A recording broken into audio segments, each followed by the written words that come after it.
วิวัจจันตุสัพพะโลกวินาศตุมาเตภวัตวันตรายโยสุขีติขายุโกภวะอภิวาทนาสิลิสันนิจังวุตตาปัจจายโนจัตตาโลธรรมาวาทันติ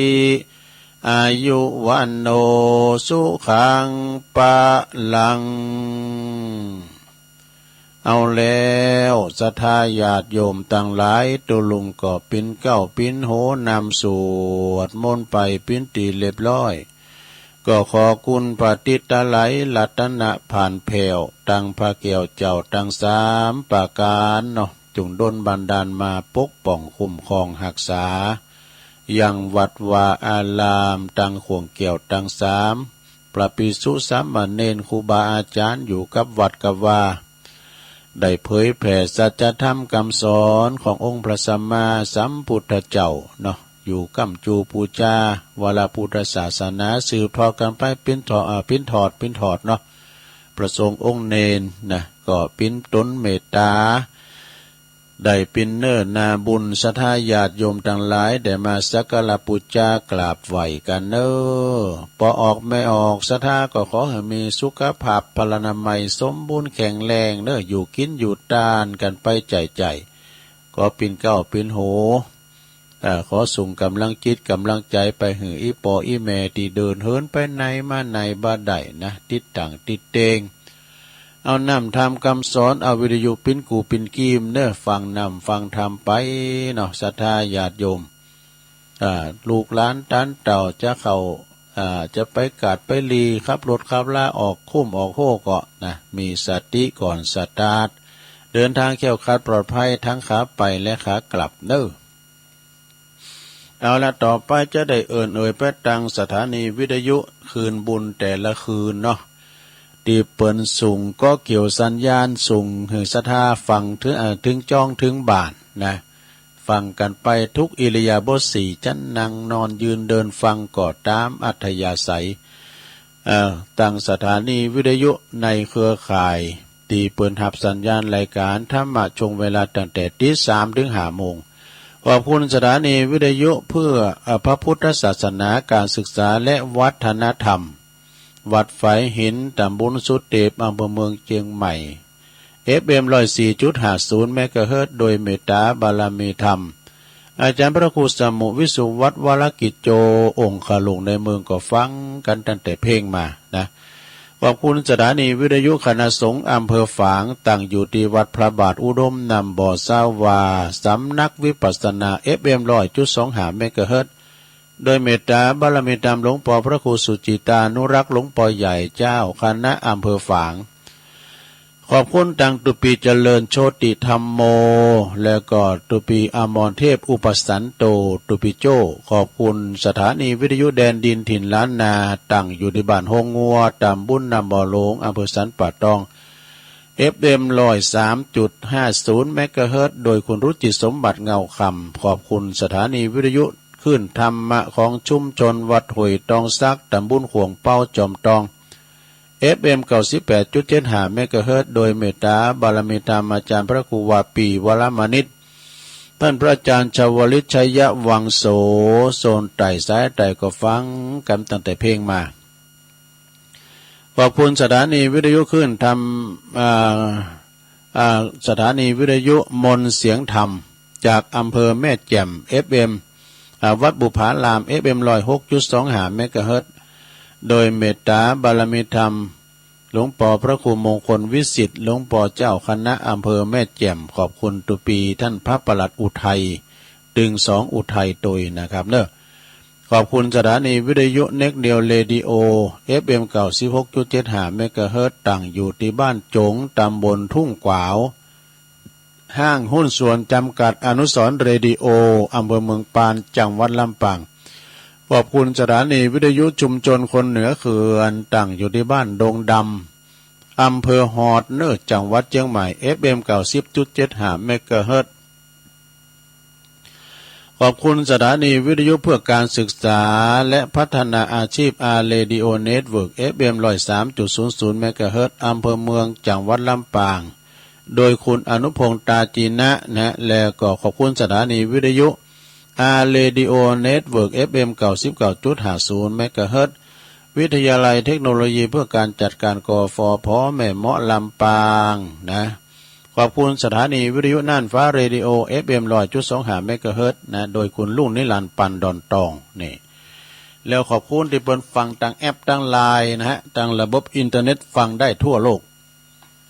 นำเข้าสู่รายการสัปเปเฮละเนาะดำเนินรายการตุลุงยองมามาจามาปิ้นกูปิ้นกิ้มเปินปิ้นเปินที่นอนบันรับกันเนาะบางคนนี่ก็โดดที่2ที่3นี่ก็ยังปวดโตกันจะรับก็ได้ทำลายชั่วโมงแต่ว่ามันนอนบันรับก็หมุนคืนมาฟังเนาะมาฟังรายการตุลุงก็สำหรับวันเสาร์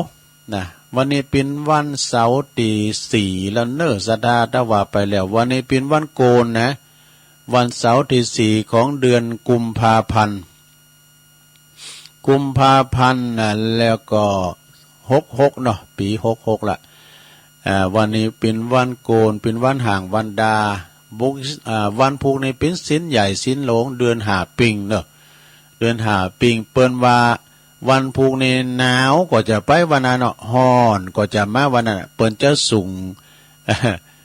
จะไหลกันนะสดาเปิ้นว่าหนาวก็จะไปวันนั้นเนาะฮ้อนก็จะมาวันนั้นเนาะอีน่ะวันเดือนหาปิงแล้วเมื่อก่อนนี้เปิ้นว่าเฮ้ยคุณเฒ่าเดือน4หนาวหน้าเดือน5หนาวตีนหนาวมืออีน่ะเนาะแต่ก่อนนี่สดาญาติโยมสมัยปิ้นละอ่อนนี่ไปสูงควายเนาะก็ยามเดือน5เนี่ยก่อนเย็นนาดอก็เนาะโอ้ยังหนาวอยู่เนอะสดาเนาะยังหนาวอยู่แต่บัดเดี๋ยวนี้หนาวนี่มันก็มีเหมือนนะหน้าหนาวก็จะมีสัก3วัน4วันนี่นะเนาะตั้งญี่ปุ่นว่าฟังอาจารย์ประครูเพิ่นว่า4องศานี่ปะโททางเฮาว่า14องศาเนาะมันไปกันหลายนะอันนั้นก็ดินฟ้าอากาศเนาะสตาบางทีนี่วันนึงมี3ฤดูก็มีนะมันก็เป็นไปตามนั้นเนาะสตาญาติโยมเมื่อมาปะกันแล้วนะบ่ให้กาดแก้วเสียเวลาวันนี้เป็นวันเสาร์มีกิจกรรมยกวัดมาบ้านเนอะสถาสมมุติที่ว่าเฮาไปวัดไปว่าเนาะเอาอกเอาใจอีปอยแม่ที่ว่าโอ้แต่หึงได้ไปวัดนะด้วยนะตั้งแต่เดียวมันโกกะนาโมก่อนปิญญะนะสมมุติว่าเฮาไปวัดเนาะไปวัดไปโยงเข่าบาทโยงเข่าพระเจ้าโยงขันเกี่ยวทั้ง3ไหวพารับศีลนะอีตั้งอย่างกินจิกันนี่นะเอาก็จะได้เป็นการโทษกรรมเนอะกลัวมันจะลืมไปของบักกินหูเนาของบ้านเราจะหูลืมไปกรรมอย่างต่างๆเป็นมีกรรมเหมือนกันหมดเนาะกรรมอันนั้นอันนี้ก็กรรมโอกาสอย่างต่างๆเนาะจำเตือนกันเป็นกรรมปูจานปอจานนี่ปรากฏจะแต่งเงาพองนี่นะแต่ว่ากรรมอัตตบาลีก็มีดังนี้เมื่อพร้อมกันแล้วเนื้อสดาญาติโยมเอาก็จะได้โยงขันเกี่ยวตั้ง3กันพร้อมกันไปเลยเน้อเอาจะได้ทำกิจกรรมของวัดของวากันต่อไปสมมุติว่าไปวัดเนาะเดี๋ยวนี้อยู่ในวิหารนะเอาว่าพร้อมก็เลยปุจจานว่าไปเลยนะมา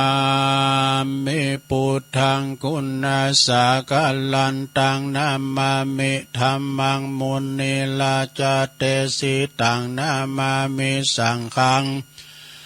มุนิลาจสาวกังอาจโยโนพันเตอาจกัมมายาถาปัลเลยาถามุลลาเหยาถาอากุสเลเยมายังพุทธธรรมสังฆาเตสุติลาตันเนสุอาติเตวะปัจจุปันเนวะอวิวายาติวะละโหวากาเยนะวาวาจายาวามนัสสวะปะมาตังวา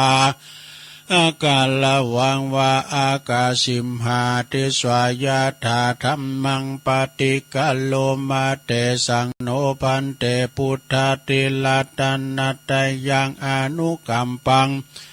อุปตัยยาอาจายังอาจายาโตปรติการหันตุกัมมันตุสัพพังโตสังอายาติงสังวาลิสามานาปุเนวังกาลิสามะสัญจิจโตสังอาสัญจิจโตสังสัพพังโตสังขมันตุโนจบไปอย่างหนึ่งแล้วลงต่อไปเขาจะสูมาเข่าพิขาหารเด้อว่าพลอมกันไปเลยนะมาเมตุปะบุภาลาจาตันเนโอตานาภิกาหาลาตันเนสหปาลิวาลาตันเนวัลตะกินาเยกายตัวเลวาจิตัวเลมโนตัวเลสัญจิจปะมะเตนะวะอาสัญจิจปะมะเตนะวะกายกัมเมนะวะวาจิกัมเมนะวะมโนกัมเมนะวะอาติตาโตสังปัจจุปันนโตสังสัพพังโตสังขมันตุโนตุติยัมปิตาติยัมปินะมาเมตุปะบุภาลาจตันเนโอตานะปิกาหาลาตันเนสหปาลิวาลาตันเนวัลตะคินัยเยกายะตัวเลวะจิตัวเลมโนตัวเลสัญจิจัปปะมะเตนะวะอาสัญจิจัปปะมะเตนะวะกายกัมเมนะวะวะจิกัมเมนะวะมโนกัมเมนะวะอติตาโตสังปัจจุปันนโตสังสัพพังโตสังขมันตุโนเอาแล้วจบไปแถมอย่างนั้นแล้วลงเฮ้ยโทนความจำเนี่ยว่าตัวเต้นเนี่ยลงปู่จานไขว่าเว้ยไปนี่เอาจ้าให้หน่อยให้ฟ้าวอย่างนี้แน่จะไปเก็บลำไยอยู่นี่ จะไปเฝ้าไปฟังเนี่ยลงเนี่ยกอยวาไปอ่ะเนาะมันหลาดทั้งหน่อยมันห่อนตรองดี ไปใหม่ล้องเข่าไอ้เนาะต่อไปก็เขาจะได้โยงเข่าไปเจ้าเด้อปุรามอื่นแล้วนะอิมังโอตานาปินดาตานังติลาตานานังสกัจจังเตมาปูเจมาตุติยัมปิอิมังโอตานาปินดาตานังติลาตานานังสกัจจังเตมาปูเจมาตติยัมปิอิมังโอตานาปินดาตานังติลาตานานังสกัจจังเตมาปูเจมาติกาลตังเหตายาสุขายะยาวันนิปานายาสังวตันตุโนอีกาไปเอาโวยกา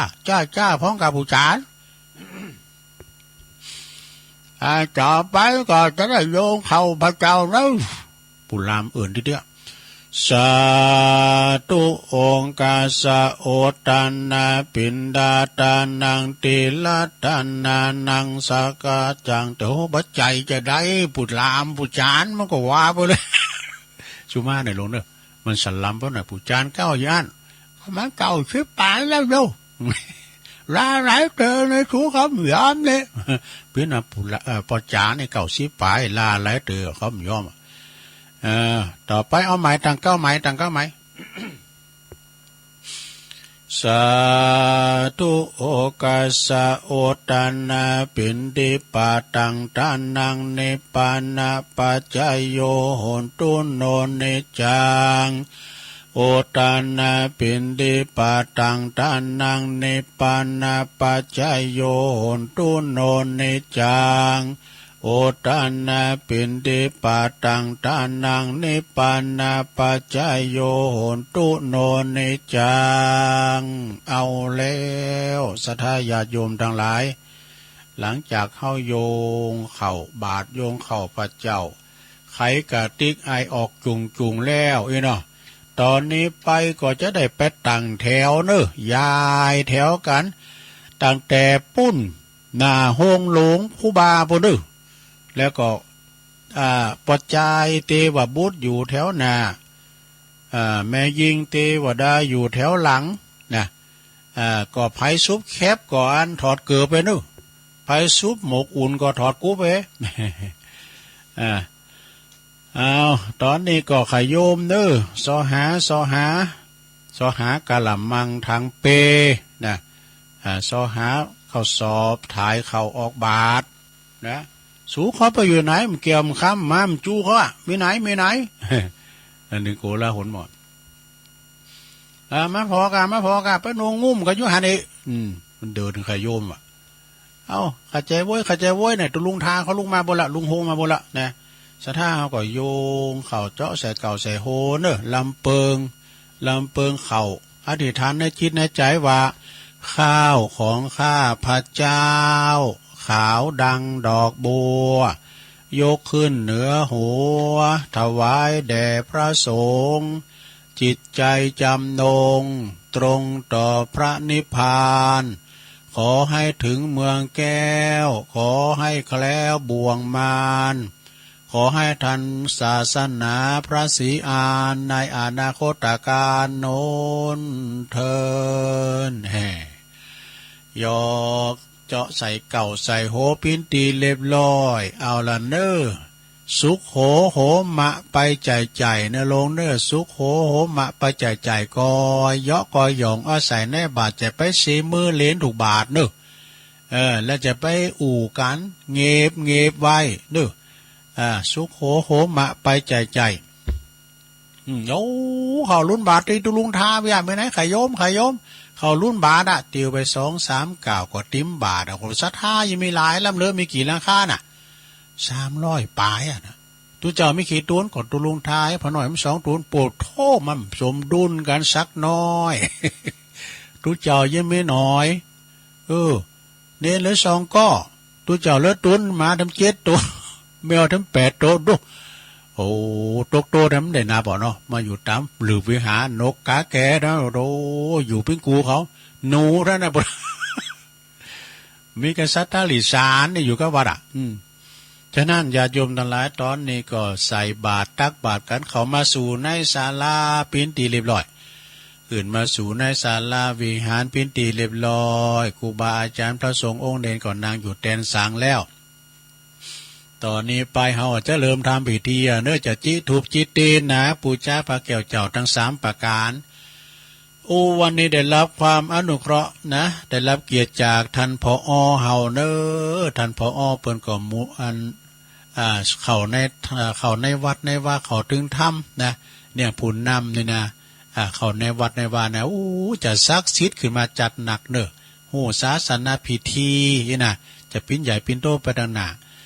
การว่าเขาวัดในนี่คะแนนมันมากึ่งนึกกันร่วมว่าผู้แทนซ้อนะเขาวัดเขาว่าฮับใจฮับซอยตั้งวัดตั้งว่าต่างตู้เจ้าไป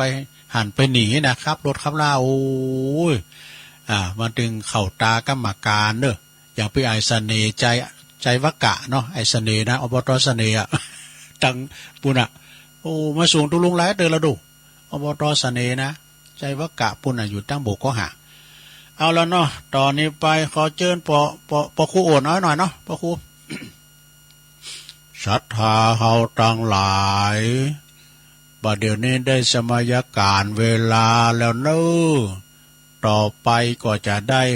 ประกอบพิธีจุดเทียนธูปบูชาเอาป้อล่ามจุดเทียนจำนวนตั้งมั่นไว้ก่อนวันนี้ได้รับเกียรติจากท่านผอ.เปิ้นได้มาทำบุญกับหมู่เฮาเจ้าข้าตั้งหลายก็ขอเชิญท่านผอ.เป็นประธานในการจุดเทียนธูปบูชาพระรัตนตรัยทุกท่านประนมมือเน้อเงียบนะครับเสียงมันโลมันปะคูนะปะคูเปิ้นจะทำให้ดูใจดีเป็นพระพุทธใจบริสุทธิ์เป็นพระธรรมใจงามเป็นพระสงฆ์นะเปิ้นลำดับไปนะปะคูเปิ้นวาโมนฟังแล้วก็ซึ้งใจนะเอาละหลังจากที่ท่านผอ.หันผอ.คงเฮนเฮาเนาะเปิ้นได้จิตีนปิ้นตีเรียบร้อยต่อไปก็อันผู้ช่วยเฮาเกณฑ์ขันศีลหือครับตุลุงทากรรมครับอันครูบากรรม เอาละตอนนี้ได้เวลาเนี่ยเอาผู้จานว่าไปเลยมันลาแล้วต้มเต้นเหมือนขาเขาจะไปเยการอยู่ไปใส่ลำไยไปมัดหอมอยู่แม่เพนเขาอะเอาแล้วเนาะตอนนี้ศรัทธาญาโยมทั้งหลายเสาร์ไหนเขาก็มาเอาศีลในเตือหนึ่งเนาะศรัทธาเนาะเป็นการทวนความจำอีปอยเมย์เขาไม่ได้ไปวัดไปว่าโอ้ไข่ไปใจได้ตึกกับด้วยใจในติดวัดปวดน่ะแล้วอ่อนความมือไปก็ไปตุกไปต่าวก็แต่เนาะประเด็นนี้ตุลุงยกวัดมาบ้านแล้วเนอะยกคนเดียวก็แป้เนาะ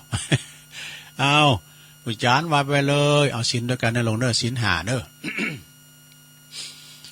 มะยังพันเตติสาลันเนนะสหปัญจศีลานิยาจามะตุติยัมปิมะยังพันเตติสาลันเนนะสหปัญจศีลานิยาจามะ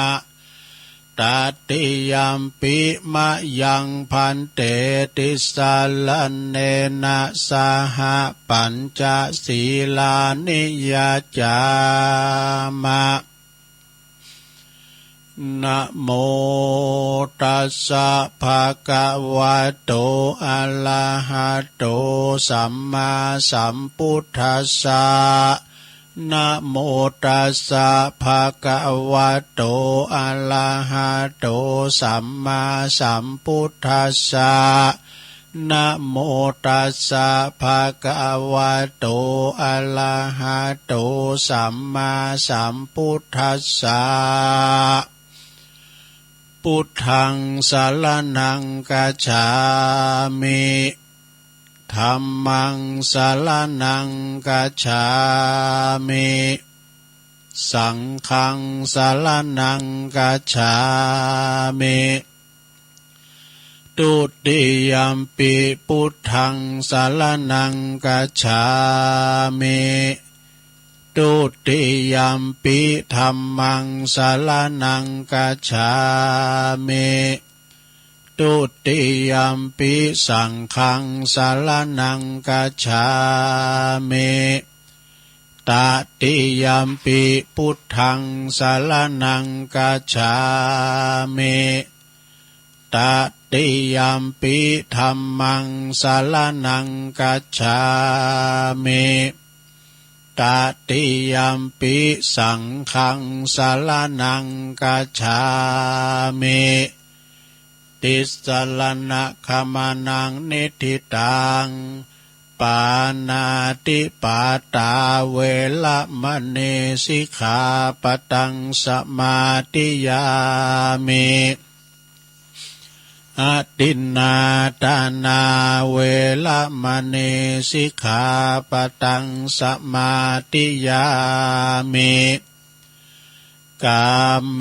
สุมิจฉาจาลาเวละมะเนสิกขาปะตังสมาธิยามิมุสาวาทาเวละมะเนสิกขาปะตังสมาธิยามิสุราเมรยะมัชฌะปมาทฐานาเวละมะเน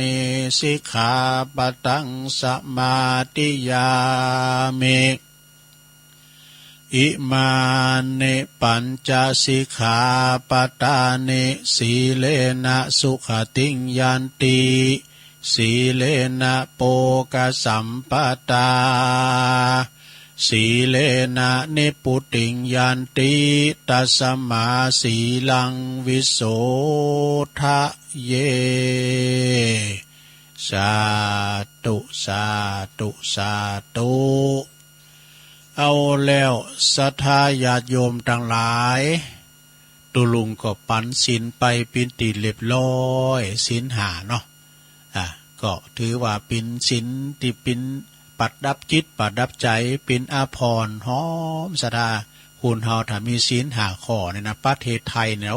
อยู่กันเป็นสุขมีไผขาฟันบันแต้งกันตำรวจทหารมีก็ได้โลคอกโลงละปูนจะหมายตุบควางได้ตัว ถ้าอยู่กับศีลหานี่นะเนาะ หลังจากหับสินไปแล้วอีปอยเมเขาก็เก็บไว้ดีๆนะลงเด้อไปมันหายก็กำมันหายสักขอก่อนพี่ยังนะสินหน้าเสาหน้าตุลุงก็มาปันแถมนะมาปันแถมเอาไว้ประดับจิตประดับใจนะลงเนิ่มได้ไปวัดเขาก็ได้สินแล้วนะตอนนี้ไปตุลุงก็จะได้สวดนะคาถาโมหปริตคาถาพญานกยุงทองเนาะนกยุงพญาในโพธิสัตว์เจ้าเปิดมามาสวยพระชาตินะปิ่นพญานกยุงทองแข้วคาดปลอดภัยกูเตือตื้มติดโบงแห้วของงานในพรานสักตือเพราะปนตองบทสวดในเนสราเนอะตุลุงจะสวดอุเตอปีกันเนอะอุเตตยัญจักุมาเอกาลาชาหาลิสวันโนปาตาวิปาปาโสตังนัมมัสสามิหาลิสวันนังปาตาวิปาปาสังตยาสากุตาวิหาเลมุทิวาสังเยประมาณนาเวตากุสัพพธรรมเมเตเมนะโมเตจามังปะลายันตุนามาตุพุทธานังนามาตุโปติยานะโมวิมุตตานังนะโมวิมุตติยาอิมังโสบาลิตังกัตตวโมโลจาลติเอสนาอเปตยัญจักุมาเอกาลาชาหาลิสวันโนปัตาวิปาปาโสตังนามาสามิหาลิสวันนังปัตาวิปาปาสังตยาสากุตาวิหาเลมุลติงเยปลัมมานาเวตากุสัพพธรรมเมเตเมนะโมเตจามังปะลายันตุนามาตุพุทธานังนามาตุโพธิญาณโมวิมุตตานังนาโมวิมุตติยาอิมังโสปาลิตังกัตวาโมโลวาสัมมาคาปายิติโมลาปาลิตังเอาแล้วสวดโมหปริตเนอพญานกยุงทองแข้วขาดปลอดภัยแข้วขาดปลอดภัยแข้วขาดปลอดภัยไปเนื้อไปไต่ไปไก่ไปไกลธุรกิจการงานต่างใดก็ดีขอประสบความสำเร็จไปมีอุปสรรคขวากน้ำใดๆเนอขออยู่ดีมีสุขไปทางใดก็ขอเขียวขาดปลอดภัยทั้งขาไปและขากลับเนาะตอนนี้ไปหยังแหมปู่จานก็ตอนนี้ไปเขาก็จะได้โยงกุลโลมกันโยงกุลโลมกุลหยังมีมดมีกุลมดเขามีกุลน้ำมีกุลแดดมีกุลฝุ่นมีกุลแม่แต่รองเท้าของเขาอยู่สุมาอยู่ติดตีนนะหลับสลีละลางตึงโมดมีกุลอันนั้นนู่นน่ะก็เราทำได้ซุปแคบกับลงเราโอ้ยโกนน้ำจากปากตีนนี่นะเยอะเตียวหยองนะมันมีกุลนะไผ่ตานแคบก็ดีเนาะแม่จันเพ่นคำโพธาปอหน่อยบุญปันเขาก็ดีแม่แสงจันสมรูปเขาก็ดีที่เปิ้นได้ตาลรองเท้าหลายคุณเนาะเปิ้นว่าตาลยานเนาะอันนี้ทรงแห้งเด้ออะไรเนอต่อไปจะได้โยงกุลลมเนาะไหวกุลมสาธุสาธุสาธุข้าขอยกมือ10 นิ้วขึ้นตั้งวางกิ้วไก่เกาเกษาข้าขออาลาธนายังกุลปิตา21กุลพระมารดา12กุลพระแม่โพศพ39กุลพระพุทธเจ้า56กุลพระธรรมเจ้ามี38กุลพระสังฆเจ้า14กุลอาจารย์มี10กุลกรรมฐานมี8กุลไฟมี6กุลลมมี7กุลแม่ธรณีมี21กุลพระแม่คงคา12กุลอัคคาลา33กุลศีล5มี11กุลศีล8มี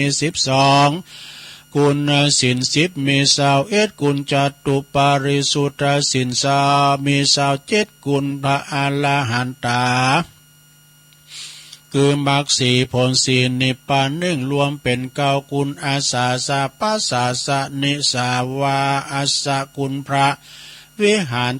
84,000 ปันลังกุลพระมหาเจติยาเจ้า 84,000 ดวงผู้ค้าตั้งหลายก็ขออาราธนาพระคุณเจ้าตั้งหลายเหล่านี้จงมาเป็นสร้อยประดับสำหรับกายอันผาเสริฐเมื่อผู้ค้าตั้งหลายได้ดับจิตเสียงชีวิตในสังขารปีใดเดือนใดวันใดยามใดคืนใดดังอันก็ดีผู้ค้าตั้งหลายก็ขออาราธนายังพระคุณเจ้าตั้งหลายจงมาเปิดประตูพระนิพพานคือเวียงแก้วแก่ผู้ค้าต่างหลายแด่เดินนิพพานาปัจจโยโหนตุโนนิจังนิพพานังปาละมังสุขังเอาแล้วสะท่า อันนี้เป็นเรียกว่ากุลโลมเนอะสะท่าเนอะกุลโลมเอาให้หมออีกก่อนผูกไว้เอาติ้มสูตรของอาจารย์พระครูวรธรรมนาถนะเอาให้ตัวอีกก่อนเนาะฉะนั้นก็ขออนุโมทนาเนอะย้ำจบเดินลงเนอะย้ำเสียงตำหาด้วยนะปู่จานนี่มันเอานาพอนะปู่จานเนี่ย ปู่จานนันคำเนี่ย สว่างมงคลธรรม อาจารย์นันคำสว่างมงคลธรรมเอ้าตอนนี้ไปก็จะได้แผ่เมตตากะตัวเอ้ยอาจารย์แผ่เมตตาเนอะแผ่เมตตาแล้วก็อีตั้งยังกิจิวันตาน้อยวันตะลุกก็เป็นจบนะอ้าวแผ่เมตตาพร้อมกันไปเลยก็แผ่เมตตาตัวเองกันนั่นลงเด้อคือโต๊ะเก่าห้อยก่อนว่าพร้อมกันไปอาหังสุขิโตโหมิขอให้ข้าพระเจ้ามีความสุขนิทุกโขโหมิปราศจากความทุกข์อเวโรโหมิปราศจากเวรอภยาปาโชโหเมปราศจากอุปสรรคอันตรายทั้งปวงอดิโคโหเมปราศจากความทุกข์กายทุกข์ใจสุขีอัตตานังปริหาราเมมีความสุขกายสุขใจรักษาตนให้พ้นจากทุกภัยทั้งสิ้นเถิดหลวงวาเตนเนี่ยว่ามันเต้นพิญญาเนี่ยตัวลุงวาเตนเห็นแล้วนะวาเตนเห็นแล้วมันต้องวาก็ได้เนาะเอาต่อไปแผ่เมตตาให้สัมภสัตทั้งหลายเนอะสัพเพสัตตาสัตว์ทั้งหลายที่เป็นเพื่อนทุกข์เกิดแก่เจ็บตายด้วยการทั้งหมดทั้งสิ้นอเวราโหนตุจงเป็นสุขเถิดอย่าได้มีเวรแก่กันและกันเลยอภัยยาปาชาโหนตุจงเป็นสุขเถิดอย่าได้เบียดเบียนซึ่งกันและกันเลยอนิคาโหนตุจงเป็นสุขเถิดอย่าได้มีความทุกข์กายทุกข์ใจเลยสุขีอัตตานังปริหารันตุจงมีความสุขกายสุขใจรักษาตนให้พ้นจากทุกภัยทั้งสิ้นเถิดเอาแล้วศรัทธาอันนี้เป็นการแผ่เมตตาได้ลงเนอะแผ่เมตตาข้องเฮาอยู่ดีมีสุขนะต่อไปเอาเป็นไทยอะไรทำไมกันเนาะข้าพระเจ้าขออุทิศข้าพระเจ้าขออุทิศผลบุญกุศลนี้แผ่ไปให้ไพศาลถึงบิดามารดาครูอาจารย์ทั้งลูกหลานญาติมิตรสนิทกันคนเคยรักเคยชังแต่ครั้งไหนขอให้ได้ในกุศลผลของฉันทั้งเจ้ากรรมนายเวรเทพเทวันขอให้ท่านได้กุศลผลนี้เทินสัมภาษาทุกท่วนหน้าเทพารักษ์จงประจักษ์ในกุศลผลนี้หนาขอให้ท่านประสบสุขทุกเวลาสมดังข้าอุทิศให้ด้วยใจเทินเอาแล้วศรัทธาญาติโยมแผ่เมตตากันไปพิธีเรียบร้อยจะภาวนาภากันนะแม่เนาะจะภาวนาก่อนไม่รู้ว่าถึงภาวนอนเนี่ยละหรอเนาะภาวนาอันเดียวเอาอีตั้งเลยนะหยาดน้ำนะลงเด้อหยาดในจิตในใจเอา ต่อไปเราก็แผ่เมตตาแบบปื้นเมืองเด้อเหมือนกันหมดเนาะเอ อิตังตานากรรมังนิปานาปัจจยโยโหนตุโนนิจังอิตังศีลกรรมังนิปานาปัจจยโยโหนตุโนนิจังอิตังภาวนากัมมังนิปานาปัจจยโยโหนตุโนนิจังยังกินจิกุสลังกัตตาปังสกัมมังสัพเพหิกาเตหิกาตังปุญญังโนอนุโมตันตุสุนันตุพนโตเยเตวะอัสสมิงทานเนอาติกาตาธิกายุกาสัตตาโหนตุสัพพสัตตาอสุขีอัตตานังปาลิหาลันตุมาตาปิตาสุขิตาโหนตุตุขาปะมุนจันตุสัพเพยติกาสุขิตาโหนตุทุกขาปะมุนจันตุสัพเพยาอายาตากาสุขิตาโหนตุทุกขาปะมุนจันตุสัพเพปิสาสัพเพยาขาสัพเพเปตาสุขิตาโหนตุทุกขาปะมุนจันตุสัพเพนาคาตาสุขิตาโหนตุทุกขาปะมุนจันตุสัพเพทุกขาปะมุนจันตุสัพเพเทวาสุขิตาโหนตุทุกขาปะมุนจันตุสัพเพอาจาริยุปัจจยาสุขิตาโหนตุทุกขาปะมุนจันตุสัพพสัมปติโยสัมมิจันตุโว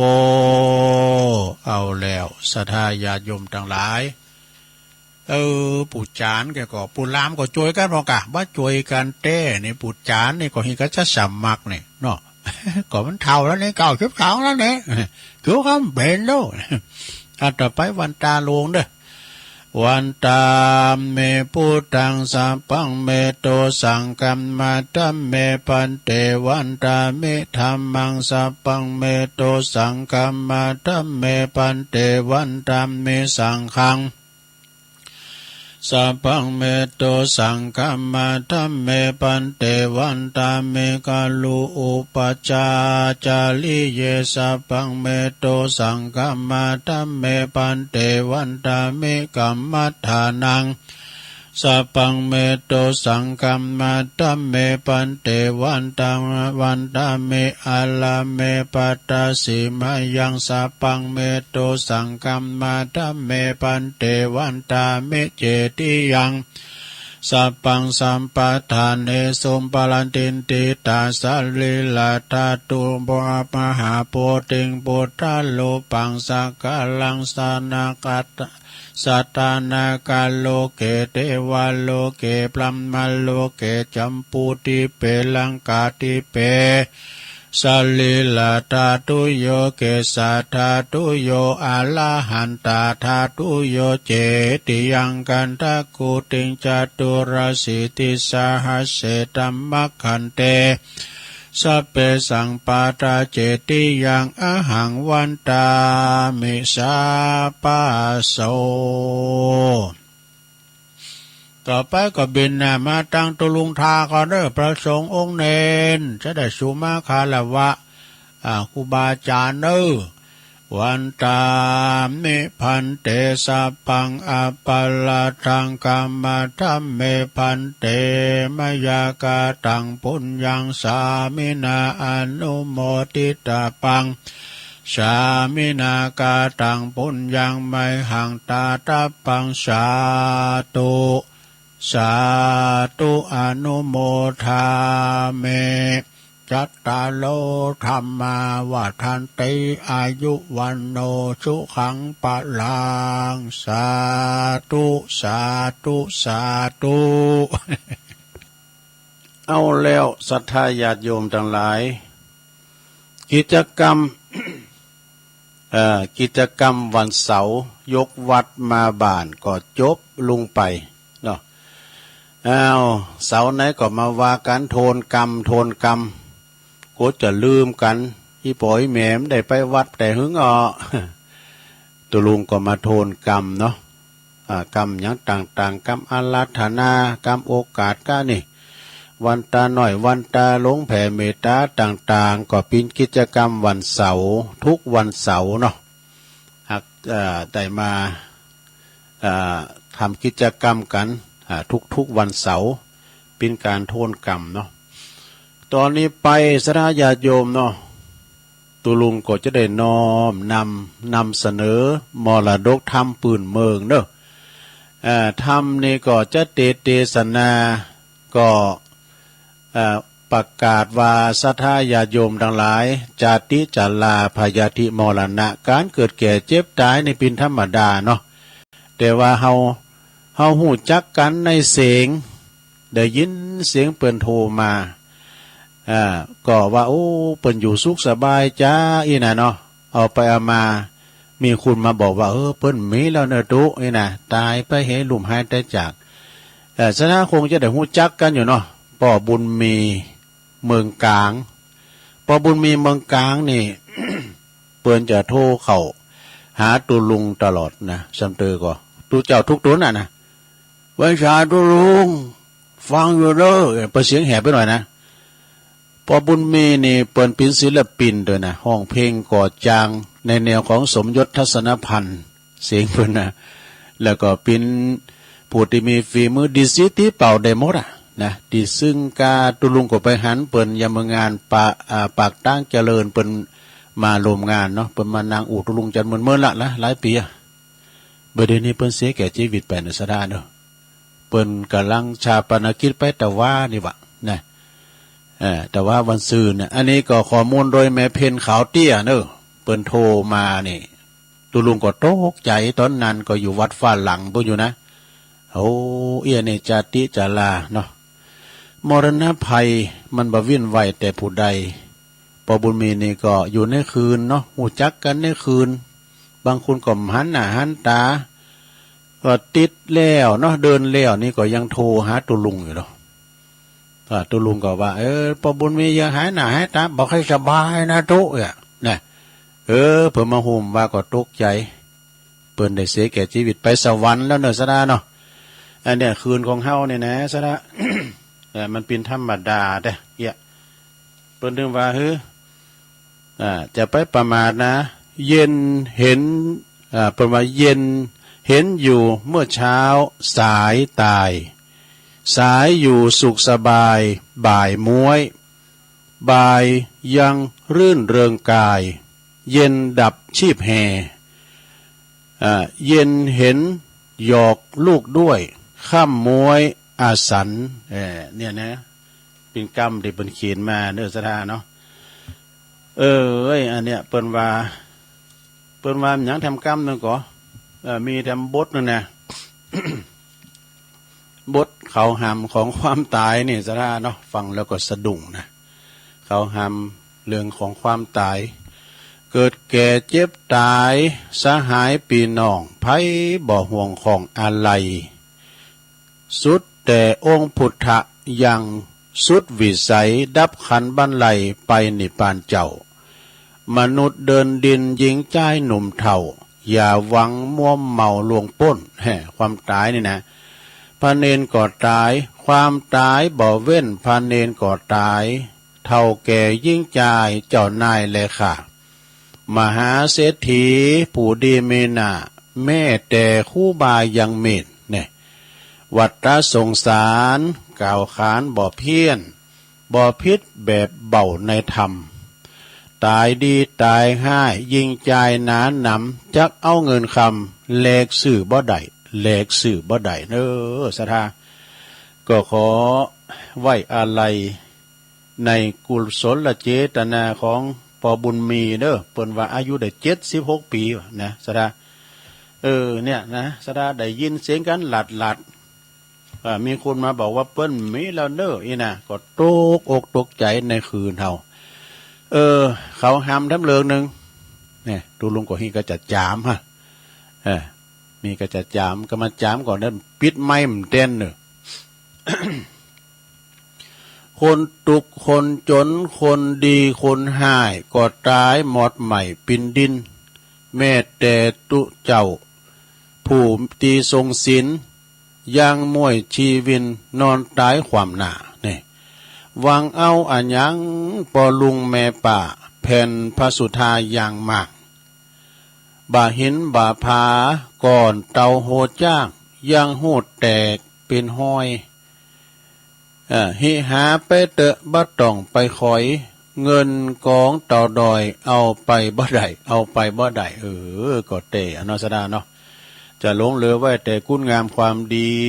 นะคุณงามความดีอันนี้บัดนี้หายไปไหนจะติดตามเฮาไปตลอดเวลาประดุจจะดังเงาติดตามตนตัวเฮาไปเอาละตัวลุงจะได้เตะธรรมกันนะลุงเนาะเตะธรรมอุทิศบุญกุศลแผ่พายย้ายบุญไปหาจิตตะดวงวิญญาณของปอบุญมีเปิ้นก็ว่าปอบุญมีเมืองกลางปอบุญมีเมืองกลางแต่นามสกุลเพิ่นสังหมู่น่ะเนาะฉะนั้นก็ลูกหลานก็ดีเนาะตอนนี้ก็ปอบุญมีก็ไปสวรรค์แล้วด้วยจิตเจตนาที่ตุลุงก็มีความเคารพนับถือเปิ้นโทรมา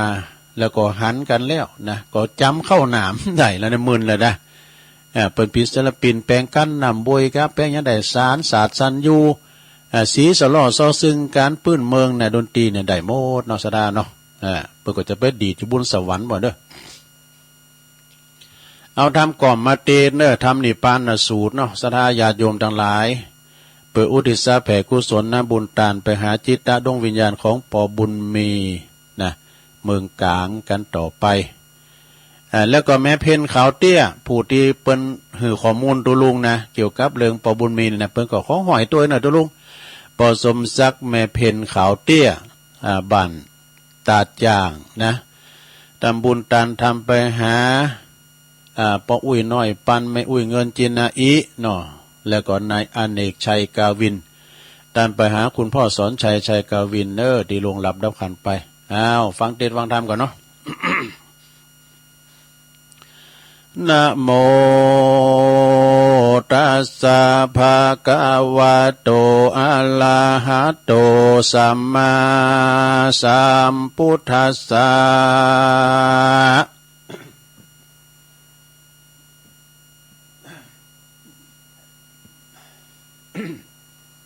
กัดอกเมื่อนะเอวัมเมสุตังเอกังสัมมายังภังกวาสวัตถิยังวิหารติเจตวันเนอนันตาปินดิงกัสสะอาลัมเมอัตตโคสวัตติยังวาสิโนมนุสาสัตตังกัมมิโนโหตุสาทะโวดุลาสัพปุลิสัตตังหลายตั้งยิ่งใจตังอิตังสุตังอันว่าสูตรอันนี้ชื่อว่านิพพานสูตรอันต้านมหาอนันตเถรเจ้าหากได้สาดับหลับฟังจากมุขตัวราคะอุแก้วตนผ่านแผ่วสัพพันอยู่ตนก็ได้มาสำแดงเก็บมาหากัสสปะเมื่อเขาป่าสุมสู่จุมนุมมาเมื่อสังกายนาธรรมวันนั้นว่าดังในพันเตข้าเดชมหากัสสัมปันเด่นเจ้าอันว่าพระเจียงเงาโพธอันว่าพระปิ่นเก่าโพธิญาณเมื่อยังทรมานอยู่ในป่าเจตวันโพธบรรณสัตสีหมู่ในที่อยู่ท่ามกลางสงฆ์ว่าดังนี้สีลังนามกัตตาปังสีลังนามรักิตังเมตตากัลลุนามุติตาอุเปกขา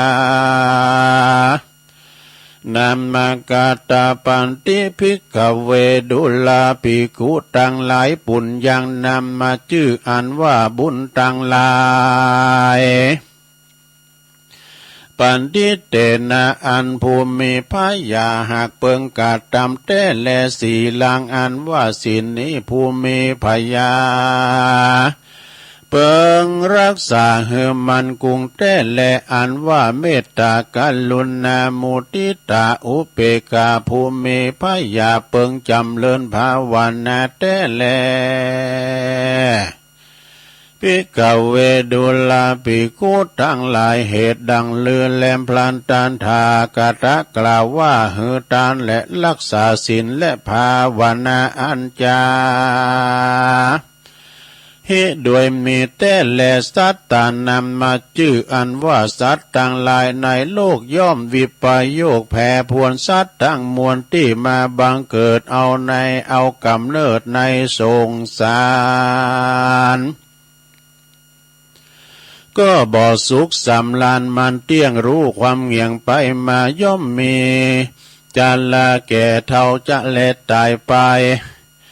ประการหนึ่งไผบ่อาจกฎหมายรู้ใดยังปีเดือนวันยามตายเต้ามีแต่องค์พระมุนีนายสัมมาสัมพุทธเจ้า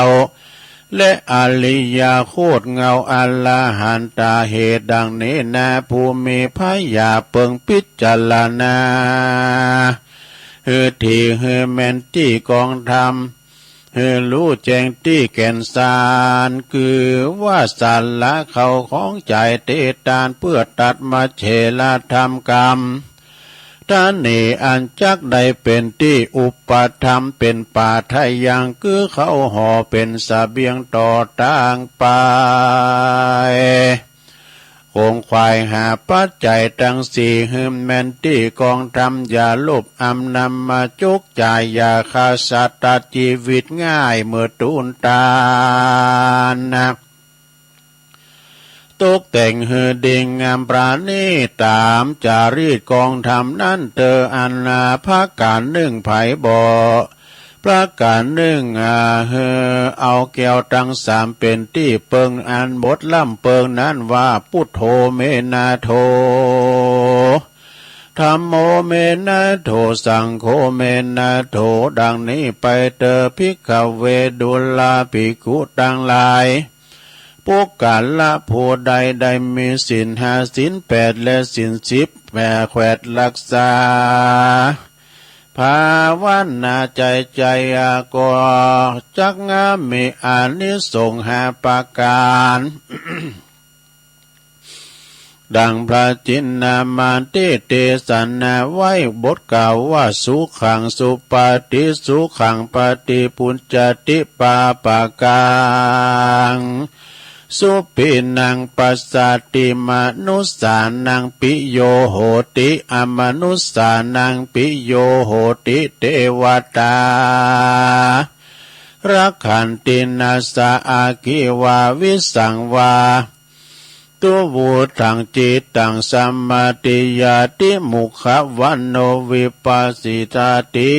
อาสัมมุลลาเหกัลลังกัลโลติอุตตาลิอปวิจันโตพรหมโลกุปโกโหนติ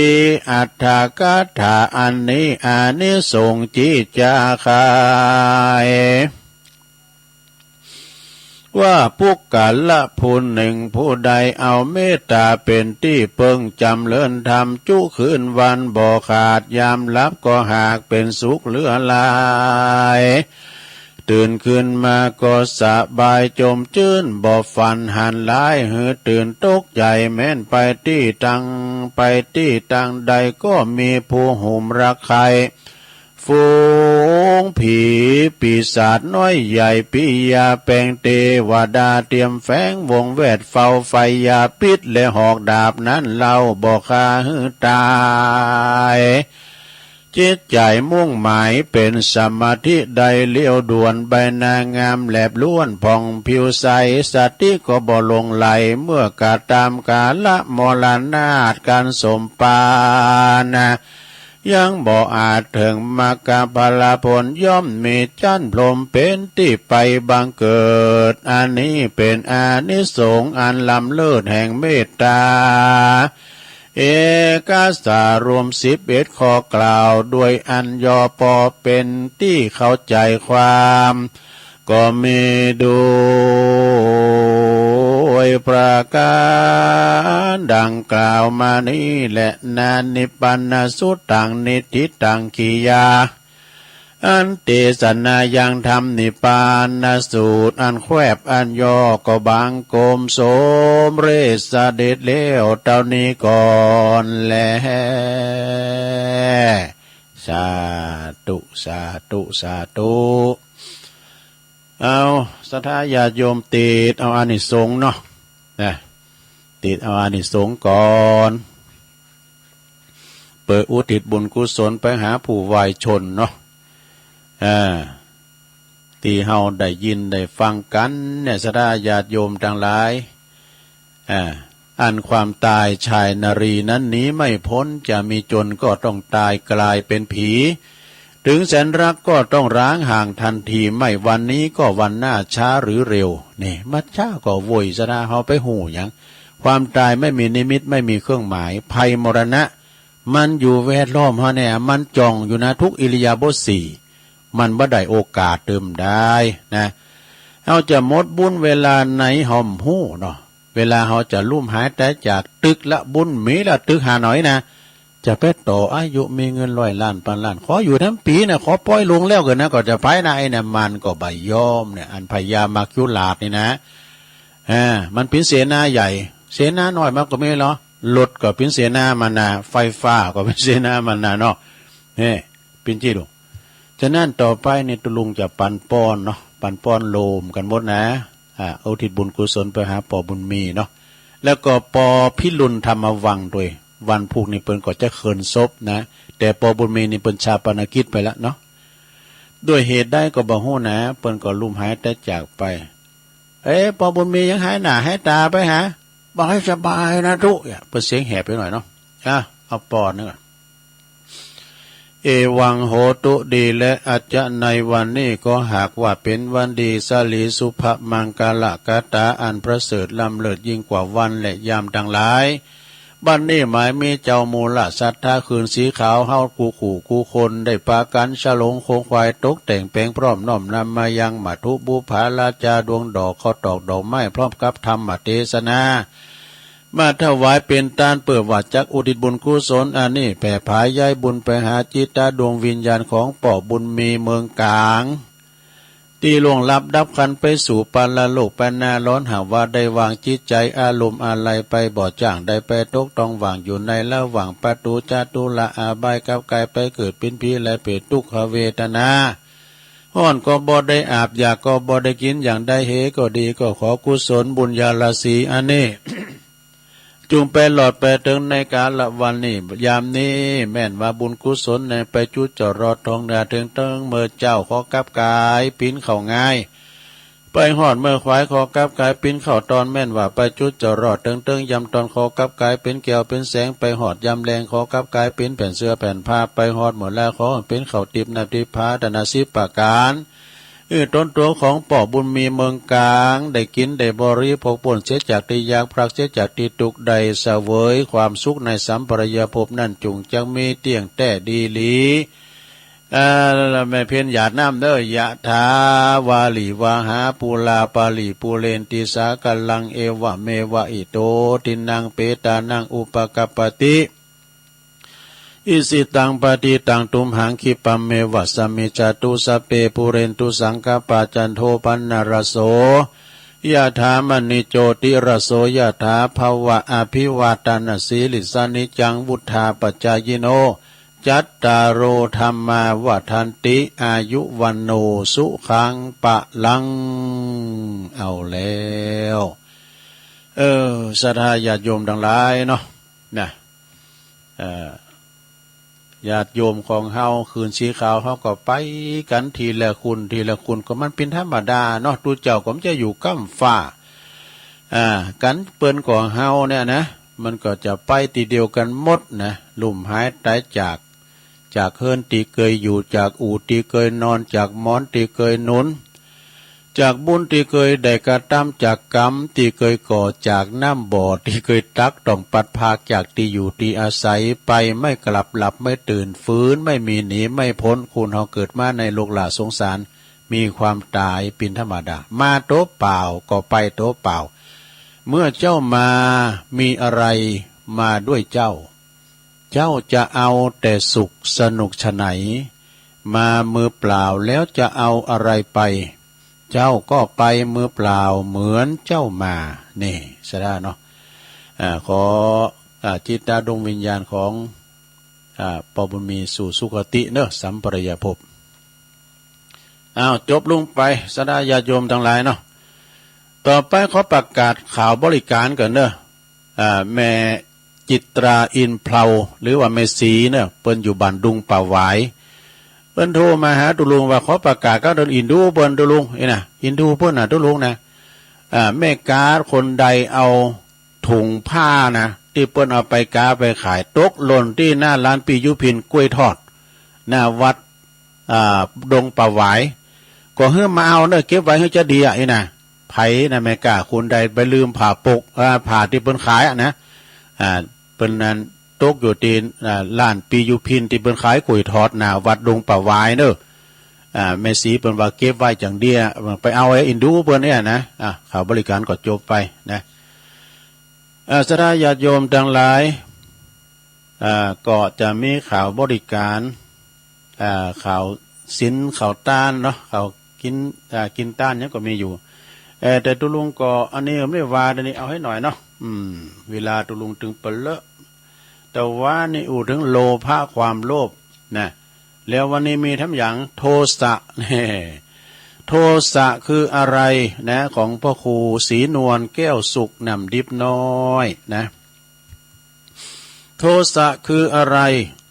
โทสะนี่เป็นกิเลสประเภทที่บีบบังคับใจให้เราร้อนนะให้ร้อนลนงุดงิดคัดเครื่องชิงชังได้ง่ายพิษปกติเป็นผลให้กึดอยากทำลายล้างผลาญคนอื่นว่ะดูโอ้อันตรายเนี่ยความโกรธความเกลียดโทสะนี่นะสิ่งอื่นที่ได้รับอันตรายเสียหายนะเช่นใครทำให้เขาเนี่ยบาดเจ็บอับอายเสนาเสสับโลมเลกว่าคิดประทุษร้ายนะหรือว่าความโกรธโกฏะนั่นเองนะความคิดประทุษร้ายอันเนื่องมาจากความบัพอใจฝ่ายตรงข้ามเท่านั้นจึงจัดว่าเป็นโทสะเช่นว่าหมายความว่าการเอาไปยิงนกก็ดีฆ่าหนูก็ดีเพราะความโกรธที่มันลงมากินเข่าในนาเฮานะปิ้นหนูปิ้นนกปิ้นหยังต่างๆเนี่ยนะแต่เฮาคิดประทุษร้ายด้วยเหตุอื่นเช่นคิดยิงนกตกปลาลาสัตว์นะอันนี้เพราะว่าหันว่าเป็นกีฬาสนุกจัดว่าเป็นโมหะไอ้หมอ เป็นโมหะได้เหมาะนะแล้วก็โทสะเปิ้นบอกว่ามีลักษณะดุร้ายเนี่ยเหมือนกับอสรพิษที่มีที่ถูกตีแล้ว ที่ถูกตีแล้วแต่บัดตายนะตีงูสันหลังหักนี่นะเนาะมันจะแค้นคือเมื่อบุคคลเผลอสติเกิดความมานะถือตัวว่าตนเด่นกว่าเขาคนด้อยกว่าเขาเนี่ยตนด้อยกว่าเขาหรือตนเสมอกับเขาก็ดีการถูกกระทบเข้าโดยรูปเสียงกลิ่นรสสัมผัสธรรมารมณ์ใดซึ่งบรรณาพอใจเกิดความคิดคัดเคืองเนี่ยงุดงิดแถมเหมาะหากจะระงับบ่ได้ก็จะขยายตัวเป็นเหตุให้เกิดความคิดชั่วร้ายถึงกับทะเลาะวิวาทกัน ถึงกับทะเลาะวิวาทกันการแกล้งกันทำลายกันฆ่ากันวะเนี่ยอันเป็นเหตุให้ตัวเองแล้วก็ผู้อื่นเดือดร้อนเหมือนตีเปิ้นนั้นเหมือนนั้นคุณตีเป็นศัตรูได้โอกาสก็จะล้างแค้นกันนี่กะสดาเนาะแล้วเพิ่นก็ว่าโทสะเมื่อเกิดขึ้นกับผู้ใดยอมทำให้ผู้นั้นคิดจะทำลายทุกสิ่งทุกอย่างแม้แต่ตนเองเนี่ยนับตั้งแต่หนึ่งทำลายระบบความคิดสองทำลายสุขภาพร่างกายและจิตใจสามทำลายทรัพย์สินสี่สอบก่อกรรมทำเข็นเป็นอันตรายต่อสังคมนี่เปิ้นว่าเขาทำนองไผขอความดีก็บ่หือ ไผไผหือก็บ่ยอมอีน่ะนำซ้ำบ่นำซ้ำก็ยังเผาความดีของตนเองเสียอีกตัวนะฮะ แต่บทสุดท้ายโทสะจึงเปรียบเสมือนลูกระเบิดเนอะดูเปิ้นเปรียบเหมือนลูกระเบิดนะลูกระเบิดในใจพอมันระเบิดก็ทำลายตนเองเป็นสิ่งแหลกแล้วก็จะทำลายคนอื่นสิ่งอื่นๆข้างเคียงภายหลังเนี่ยเขาก็คือใจพอละกันเวลาเขาใจหินใจป๊อดมาน่ะยังอยู่ไกลเมื่อมาหนึ่งจักต่อก็เสียวมั้งละ มีน้ำตุนก็คอกุดมั้งแหละมันใจขุ่นเนี่ยนะสาราเนาะการจะละโทสะมีอย่างของ4อย่างเด้อการจะละโทสะน่ะละความโกรธก็คือหนึ่งโดยใจสติระงับยับยั้งไว้ก่อนเด้อนับ1 ถึง 10นับ1 ถึง 100นะอด3เตอปิ้นพระเจ้าอดเก่าเตอปิ้นมหาเศรษฐีเป็นว่านะข้อที่2โดยใจปัญญาพิจารณาหันโตดเนี่ยหันโตด3ตั้งใจนะโดยตั้งใจหักษาศีล5ป้องกันไว้ก่อนเนี่ย4โดยการบำเพ็ญธรรมในทางตรงข้ามกับโทสะนะก็คือแผ่เมตตาอยู่เป็นนิดเนอร์จบลงไปโทสะแถมบทหนึ่งโมหะเอาไว้ตัวหน้าเนาะ โมหะก็คือตัณหาจ้ะเนาะโทสะก็แล้วว่าแล้วแล้วก็โลภะแล้วก็โทสะแล้วยังโมหะเนอะบทที่3โมหะเอาให้ตัวอีกก่อนเนาะต่อไปตัวลุงเขาประกาศข่าวสารงานบุญสักเล็กหน่อยเนาะเอาไปอย่างว้ยนะเพราะว่าข่าวสารงานบุญก่อนหนัก8 ถึง 12เนอะกุมภานี่นะพุ่งพื้นแล้วนะก็เชิญรวมทำบุญออกงานออกเมนพระราชทานเพลิงศพท่านพระครูปัญญาธิมุตครูบาบุญเป่งเนอะอัคปัญโยอดีตเจ้าวัดหนองจางเนอะอายุบน84เนอะพรรษา37ก็จะเริ่มอารัตนาสรีละลังอะไรดวงวิญญาณของครูบาเป่งท่านพระครูปัญญาธิมุตนี่วันที่8เนอะสู่นกหัสดีลิงขึ้นดนพระศาสตร์นะก็ไปกินแป้ตาลไปฟังเทศน์ฟังธรรมเมื่อคำยามคืนไปปูจ้าโลไม่เงินโลไม่คำปูจ้าผ่าปังสุขุนตัวนะอายุ84นะที่วัดน้องจางนะโยมเด้อวัดน้องจางตำบลเมืองจีกันเนาะเอางานต่อไป18 19 20กุมภางานปล่อยหลวงหอไตรบันวัดดอนหลวงตำบลแม่แรงอำเภอป่าซางเด้อในเมตตาธรรมอาจารย์พระครูพินิจวิริยคุณเนาะก็เตือนกันได้18 19 20ปล่อยหลวงที่วัดดอนหลวงน้ำใจดุงหลวงนะดอนหลวงเอางานต่อไปสระ3 4 5นะเริ่มแล้วนะปล่อยหลวงเหมือนกันวิหารหอระฆังวัดประตูป่าเนอะจังวัดละปูนวันนี้วันที่4นี่ก็โคตรตานเข่าแล้วกันนะวันที่5แถมเปิดเอาวันเดือน5ปิงเนี่ยนะในเมตตาบารมีธรรมท่านพระครูไพศาลธรรมานุสิทธิ์หลวงพ่อรองเจ้าคณะอำเภอเมืองเนอะฝากประกาศมาโดยจอมยุทธ2 แผ่นดินจอมยุทธ2 แผ่นดิน3 4 5เด้อวันนี้ก็โคตรานเข้าไปพออีกเก้กันนะฉลองวิหารหอระฆังที่วัดประตูป่าอำเภอเมืองละปูน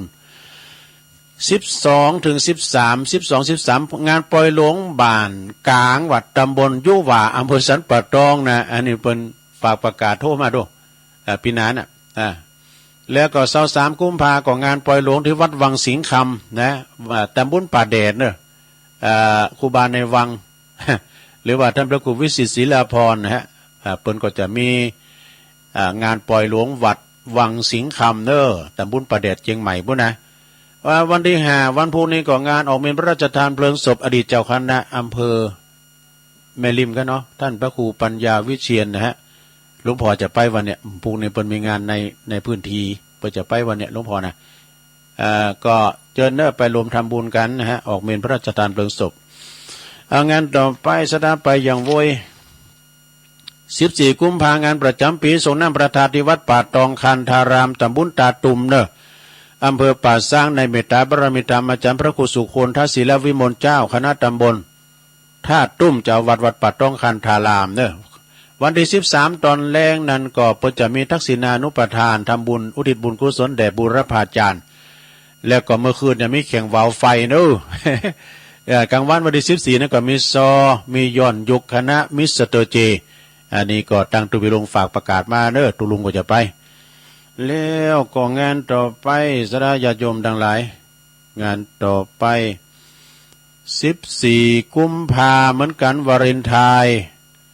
สงฆ์น้ำพระธาตุประจำปีที่วัดทาศพเศร้าอำเภอแม่ทานะในเมตตาบารมีธรรมอาจารย์พระครูวีรกิจสถาพรเจ้าคณะตำบลเนาะพออาจารย์ปนันป้านอินมาศฝากประกาศมาเด้อ14กุมภาที่วัดทาศพเศร้าอำเภอแม่ทาปล่อยหลวงเสนาสนะธรรมกรรมหนึ่งก็คือวัดหลังธรรม5 6 7 8เนอะ5 6 7 8กุมภาเนี่ยวันนี้ก็เปิ้นก็มีละนะมีงานจะร้องกาศาลา